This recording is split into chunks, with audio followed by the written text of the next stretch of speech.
स्वागत है आपके अपने चैनल सौरान एकेडमी क्लासेस पर। यहाँ हम बात करेंगे पॉलिटेक्निक प्रवेश परीक्षा को, जिसकी मार्च में होनी है, यानी समय आपके पास बहुत कम है। तो उसको कितनी तरीके से अच्छे तरीके से उसे प्रिपेयर किया जाए, इस पर हम डिफॉर्मा को ध्यान में रखते हुए फिजिक्स का पहला वीडियो लेकर आए हैं, जिसमें कुछ क्वेश्चंस पर हम डिस्कशन करेंगे।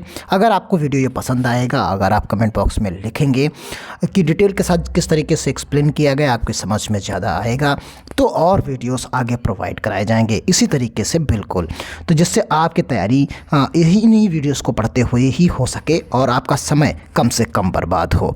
तो आइए शुरू करते हैं। पहला क्वेश्चन देते हैं।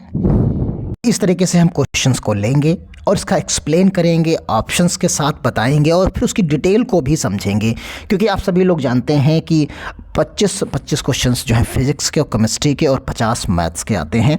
तो इसमें देखिए क्वेश्चन आपके सामने है, आप पढ़ सकते हैं इस क्वेश्चन को। अपसारी लेंस को कहा जाता है, क्या कहा जाता है? उत्तल लेंस, अवतल लेंस, समतल लेंस या इनमें से कोई नहीं।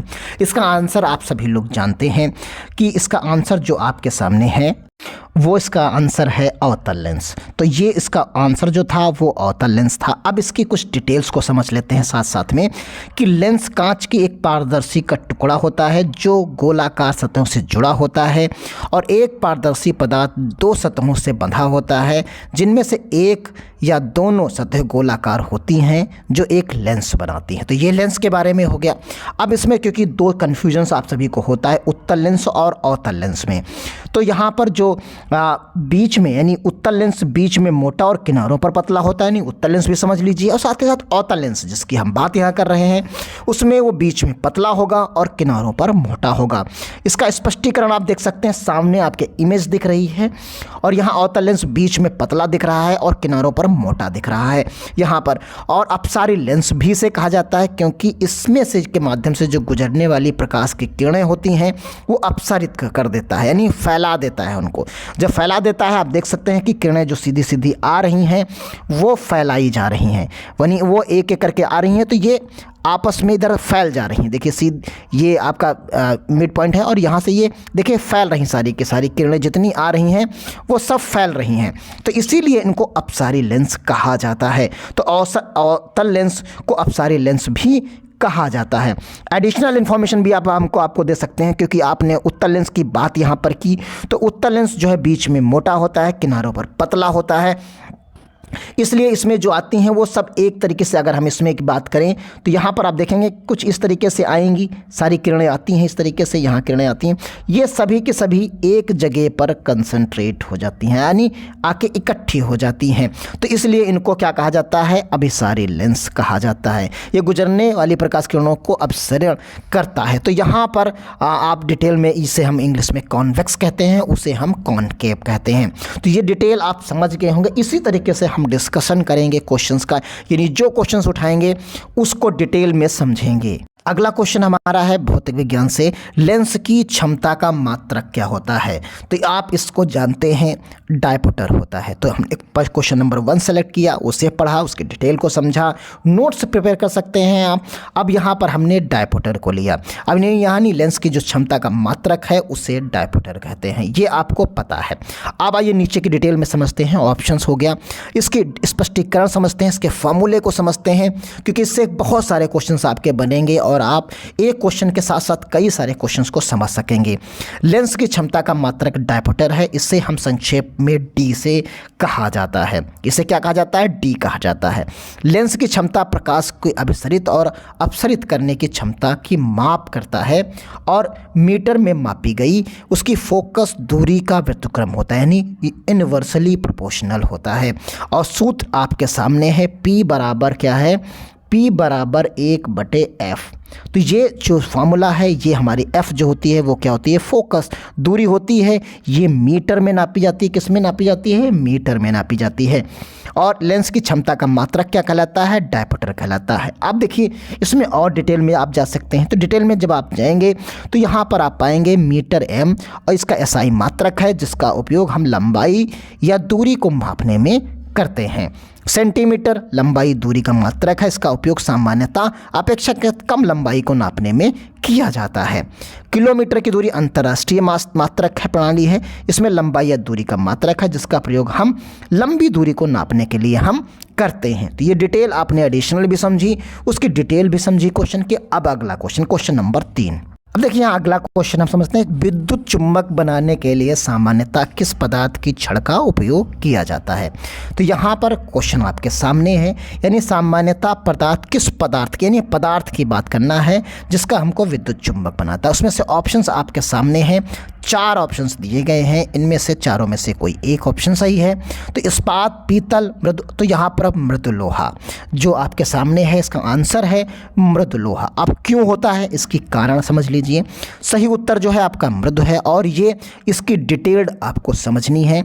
विद्युत चुंबक एक प्रकार का चुंबक है जिसमें विद्युत धारा द्वारा चुंबकीय क्षेत्र उत्पन्न होता है। यानी इसमें क्या होता है, एक क्षेत्र उसके सराउंडिंग में जो है उत्पन्न कर दिया जाता है। और विद्युत चुंबक के सामान्यतः एक कुंडली तार से बने होते हैं। देखिए इस तरीके से बना होता है, सामने आपके दिख रहा हुआ है, एक आयरन पीस लगा हुआ है और इसमें कुंडली की तरीके से नॉर्थ एंड साउथ पोल बना दिया जाता है। और विद्युत चुंबक सामान्यतः लौह चुंबकीय पदार्थों का उपयोग करके बनाया जाता है। विद्युत चुंबक के अंतर्भाग बनाने के लिए लौह सबसे अधिक उपयोग किया जाने लगता है। और यहाँ पर आप देखेंगे कि डिटेल में समझने की कोशिश करेंगे अगर, तो विद्युत चुंबक मृदु लोहे से बने होते हैं जिनकी धारकता और निग्रहता कम होती है। आप समझ लीजिए, क्योंकि किसकी कम होती है, क्यों कारण है इसका, कारण निग्रहता कम होती है और ये मृदु लोहे के बने होते हैं जिसकी धारकता और निग्रहता कम होती है। और परिनलिका के अंदर एक मृदु लोहे की छड़ रखकर विद्युत चुंबक और चुंबकत्व को बढ़ाया जा सकता है।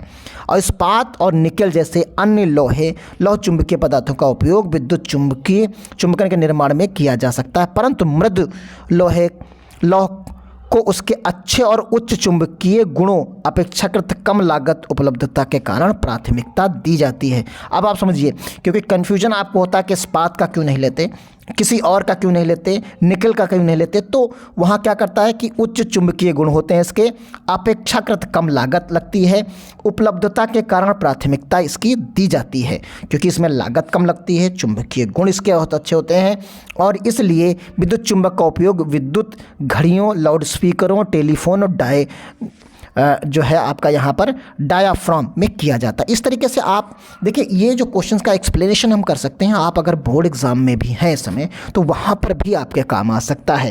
यानी आप इसमें डिटेल में आप शॉर्ट नोट्स भी बना सकते हैं। देखिए यहाँ किस तरीके से करंट का मूवमेंट है, आई का मूवमेंट किधर है, वोल्टेज कहाँ पर है, नॉर्थ पोल कहाँ है, साउथ पोल कहाँ है, इनका मूवमेंट क्या है, ये सब डायग्राम में आपके एक्सप्लेन है।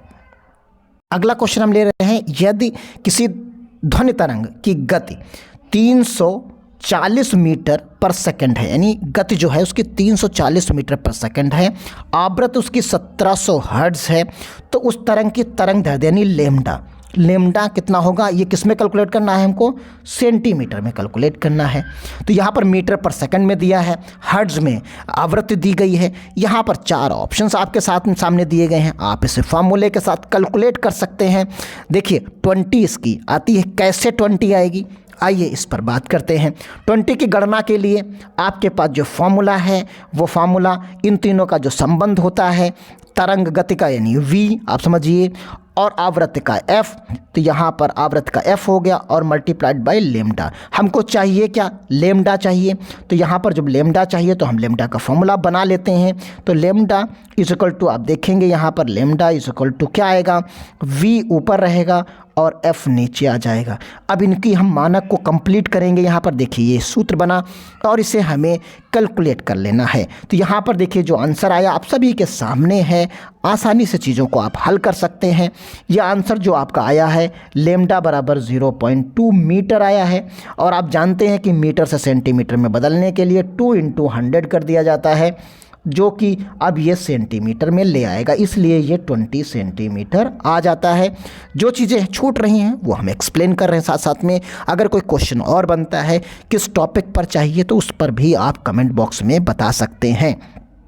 बहुत ज़्यादा क्वेश्चंस हम नहीं उठा पाएंगे एक वीडियो में, कम कम क्वेश्चंस उठाएंगे, उन्हें एक्सप्लेन करेंगे। इस तरीके से लगातार सीरीज चलेगी जब तक आपका एग्ज़ाम नहीं हो जाएगा। देखिए इस पर्टिकुलर वीडियो में 5वां क्वेश्चन है, प्रकाश तरंग किस प्रकार की तरंगे होती हैं? तो अनुप्रस्थ तरंग, अनुदैर्ध्य तरंग, ए एंड बी दोनों तरीके के। तो ये क्वेश्चन आपको आंसर मिल गया। लगातार इस तरीके से आपको बहुत सारे वीडियोस मिलेंगे जिसमें अनुप्रस्थ तरंग बता दिया जाएगा, लेकिन आपके दिमाग में रुक पाना कठिन होगा। तो यहाँ पर इसकी अवधारणा को भी साथ में समझ लेते हैं। तो यहाँ पर अवधारणा है कि तरंग वह विक्षोभ जो ऊर्जा को एक स्थान से दूसरे स्थान पर ले जाता है, स्थानांतरित करता है, वो तरंग हो जाता है। यानी वह विक्षोभ जो ऊर्जा को एक स्थान से दूसरे स्थान पर स्थानांतरित करता है, तरंग कहलाता है। इसके 2 प्रकार होते हैं, एक अनुप्रस्थ तरंगे और एक अनुदैर्ध्य तरंगे। आपका जो ऑप्शन था वो आपने देख लिया, ये अनुप्रस्थ तरंगे हैं। तो अनुप्रस्थ तरंगे आप देखेंगे, अनुप्रस्थ तरंगे क्या होती हैं? जिनमें कणों की गति ऊर्जा गति के समकोण होती है, यानी जो समकोण गति करती हैं वो अनुप्रस्थ तरंगे कहलाती हैं, और जो समांतर करती हैं वो अनुदैर्ध्य कहलाती हैं। यानी दोनों में अंतर क्या है? एक समांतर गति करेंगी, एक समकोण पर गति करेंगी, वो अनुदैर्ध्य कहलाएंगी। जो समांतर करेंगी और जो परपेंडिकुलर करेंगी वो अनुप्रस्थ कहलाएंगी, जो पैरेलल करेंगी वो अनुदैर्ध्य कहलाएंगी। यहाँ पर प्रकाश तरंग एक अनुप्रस्थ तरंग है और इसको घटक संचरण की दिशा में लंबवत कंपन करते हुए विकल्प 1 सही आपका माना जाता है। तो यहाँ पर आप देखें कि पूरी डिटेल के साथ चीज़ें आपके सामने यहाँ पर आ चुकी हैं। तो ये 5 क्वेश्चंस यहाँ पर हो गए हैं। अगले 5 क्वेश्चंस हम अगले वीडियोस में इस तरीके से छोटे छोटे क्वेश्चन वीडियोस हम प्रोवाइड कराएंगे, आप उनमें एक्सप्लेन करते हुए समझ पाएंगे। अगर कहीं पर और डिटेल चाहिए तो कमेंट बॉक्स में ज़रूर बताइएगा, अपने दोस्तों को शेयर करिए, और इसमें हम आगे अलग अलग सब्जेक्ट्स पर जिस पे आपकी डिमांड होगी उस पर भी एक्सप्लेन करेंगे। फिलहाल पहला वीडियो फिजिक्स के से शुरू कर रहे हैं। धन्यवाद। जय हिंद, जय भारत।